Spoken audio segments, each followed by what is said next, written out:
날마다 솟는 샘물과 함께하는 오늘의 큐티 시간입니다.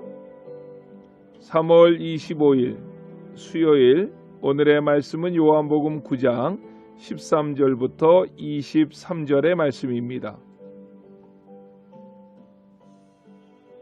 그들이 전에 맹인이었던 사람을 데리고 바리새인들에게 갔더라.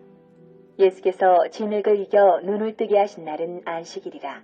그러므로 바리새인들도 그가 어떻게 보게 되었는지를 물으니 이르되 그 사람이 진흙을 내 눈에 바르매 내가 씻고 보나이다 하니 바리새인 중에 어떤 사람은 말하되 이 사람이 안식일을 지키지 아니하니 하나님께로부터 온 자가 아니라 하며 어떤 사람은 말하되 죄인으로서 어떻게 이러한 표적을 행하겠느냐 하여 그들 중에 분쟁이 있었더니 이에 맹인되었던 자에게 다시 묻되 그 사람이 내 눈을 뜨게 하였으니 너는 그를 어떠한 사람이라 하느냐 대답하되 선지자니이다 하니 유대인들이 그가 맹인으로 있다가 보게 된 것을 믿지 아니하고 그 부모를 불러 묻되 이는 너희 말에 맹인으로 났다 하는 너희 아들이냐 그러면 지금은 어떻게 해서 보느냐 그 부모가 대답하여 이르되 이 사람이 우리 아들인 것과 맹인으로 난 것을 아나이다. 그러나 지금 어떻게 해서 보는지 또는 누가 그 눈을 뜨게 하였는지 우리는 알지 못하나이다. 그에게 물어보소서. 그가 장성하였으니 자기 일을 말하리이다. 그 부모가 이렇게 말한 것은 이미 유대인들이 누구든지 예수를 그리스도로 시인하는 자는 출교하기로 결의하였으므로 그들을 무서워함이로라. 이러므로 그 부모가 말하기를 그가 장성하였으니 그에게 물어보소서 하였더라. 새로운 아침입니다. 오늘도 하나님의 자비하심이 우리의 삶 속에 충만하시기를 기도드립니다. 나면서부터 소경되었던 자를 예수님은 실로암 목가에서 고쳐주셨습니다. 실로암이란 말의 뜻은 보냄을 받은 자라는 뜻입니다. 예수님은 하나님께로부터 보내심을 받은 자입니다. 특별히 요한복음 8장 12절 말씀에 보면 예수는 세상의 빛으로 이 세상에 오셨음을 말씀해 줍니다. 본문 5절에서도 그 사실을 다시 한번 확인합니다. 본문 5절 말씀을 보십시오. 내가 세상에 있는 동안에는 세상의 빛이로다 라고 주님은 말씀하셨습니다. 맞습니다. 예수님만이 이 세상의 참빛이 되십니다. 그리고 예수님을 따르는 자는 빛 대신 예수님으로 인하여 더 이상 어두움 가운데 거하지 아니하게 되는 것입니다. 본문에 등장하는 나면서부터 소경되었던 자, 육신의 눈으로도 그 삶으로도 어두운 삶 속에서 살았던 사람입니다. 길가에 깡통을 두고 동냥을 하며 하루하루를 살아갔던 무명의 소경 거지였습니다. 그런데 그 불쌍한 인생이 빛 대신 예수님을 만나서 어두운 눈을 뜨게 되었습니다. 더 놀라운 것은 어두운 육신의 눈만 열린 것이 아니라 그의 영적 눈이 열려서 예수님을 그리스도로 시인하는 하나님의 자녀가 되어갑니다. 이 과정을 오늘과 내일 큐티를 통해서 차근차근 살펴보게 될 것입니다. 나면서부터 소경되었던 자가 실로암 목가에 가서 눈을 뜨게 된 사건으로 인해 소경과 소경의 부모 그리고 바리새인들 사이에 일대 논쟁이 일어나게 됩니다. 요한복음에서 유대인들은 항상 예수님에 대한 적대자들로 나타났고 그 대표한 그룹은 바리새인들이었습니다. 실로암 목가에서 눈을 고친 청년으로 인해서 마을 사람들은 크게 놀라지 아니할 수 없었습니다. 왜냐하면 32절에서 고백했던 것처럼 창세 이후로 소경으로 난 자의 눈을 뜨게 했던 일이 전무했기 때문입니다. 그 일을 목격한 동네 사람들은 그 청년을 그들의 스승으로 생각했던 바리새인들에게 데리고 갔습니다. 바리새인들은 창세 이후 처음 나면서부터 소경되었던 자가 고침받은 이 놀라운 사건에 대해서 듣고서도 하나님께 감사하고 주님께 영광을 돌린 것이 아니라 트집을 잡습니다. 그들의 트집을 잡았던 이유가 무엇입니까? 치유 사건이 안식일에 행해졌다는 것입니다. 요한복음 9장 14절 말씀을 보십시오.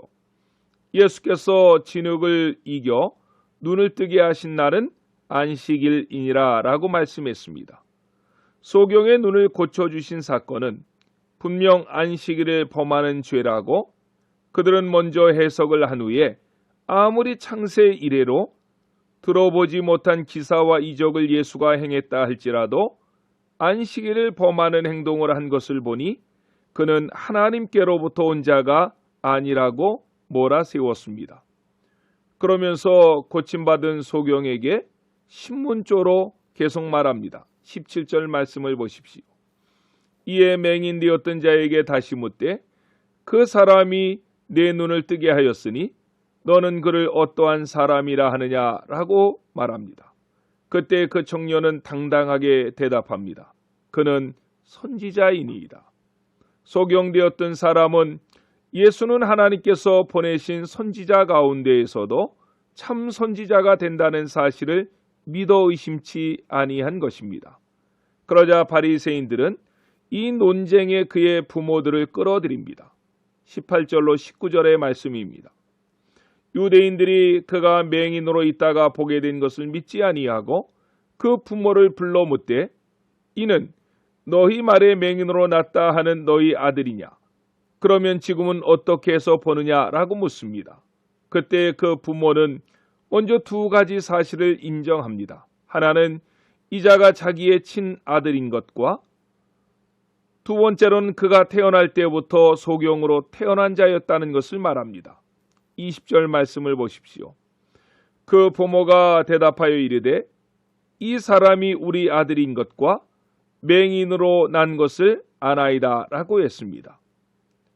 그러나 어떻게 그 아들의 눈이 떠졌는지에 대해서 부모들은 말하지 않습니다. 21절 말씀을 보십시오. 그러나 지금 어떻게 해서 보는지 또는 누가 그 눈을 뜨게 하였는지 우리는 알지 못하나이다. 그에게 물어보소서. 그가 장성하였으니 자기 일을 말하리이다 라고 했습니다. 정말 그 부모들이 그 아들을 누가 고쳐주었는지 몰랐기 때문에 이렇게 대답을 했습니까? 그렇지 않습니다. 본문 22절 말씀을 보면 그 부모가 이렇게 말한 것은 이미 유대인들이 누구든지 예수를 그리스도로 시인하는 자는 출교하기로 결의하였으므로 그들을 무서워함이러라 라고 말씀합니다. 유대인들이 가장 두려워하는 것은 사회로부터 또한 회당으로부터 출교를 당하는 것입니다. 오늘날의 왕따와는 비교도 할 수 없는 고통이 출교당한 자에게 따르게 되어 있습니다.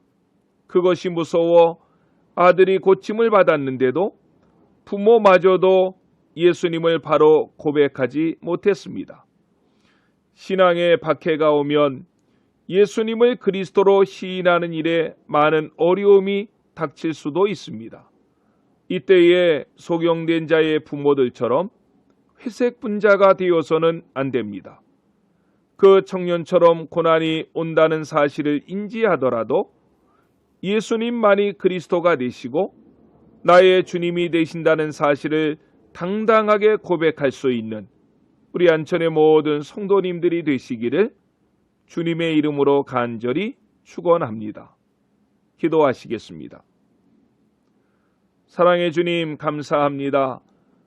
주님 안에서 모든 일이 형통하고 잘 될 때에는 내 신앙이 든든한 반석 위에 세워진 줄로 알지만 참된 신앙은 고난을 당하면 금세 드러납니다.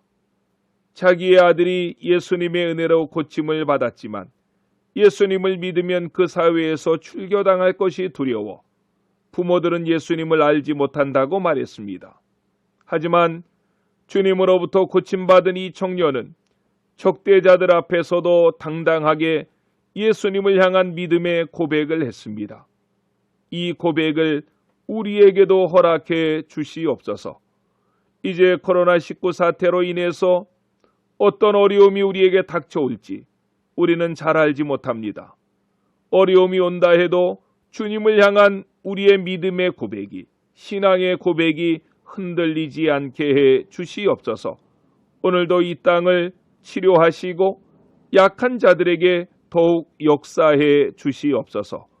예수님의 이름으로 간절히 기도드렸습니다. 아멘.